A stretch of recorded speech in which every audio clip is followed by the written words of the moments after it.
کہ ممبر و محراب میں بیٹھنے والے جناب وہ آتے ہیں اور یوں شعر پڑھتے ہیں دھڑا دھڑ، اور جتنے بھی مجمع میں بیٹھنے والے ہیں وہ ان کو جناب کسی کو کہتے ہیں آپ ہاتھ اٹھا دیں تو جنتی ہیں، آپ ایسے کر لیں تو آپ جنتی ہیں، آپ ایسے کر لیں تو آپ جنتی ہیں۔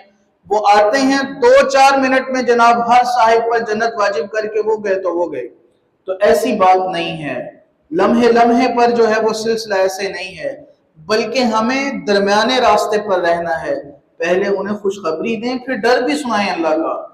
تو یہ جو معاملات ہیں، یہ جو سلسلے ہیں، آئے جیسی بھی عوام ہے، نہ ان کی تربیت کا اہتمام کیا، نہ ان کے سلسلے کو دیکھا، جیسے بھی ہیں ان کو جنتی قرار دیا، لو جی خرامہ خرامہ آپ جنت میں جائیں اور ہم اپنے گھر جائیں، مقصد پورا ہو گیا۔ تو ایسی بات نہیں ہے، لوگوں کو بتانا چاہیے کہ اللہ کے حکم کی نافرمانی کرو گے تو فلاں عذاب تمہارا انتظار کر رہا ہے۔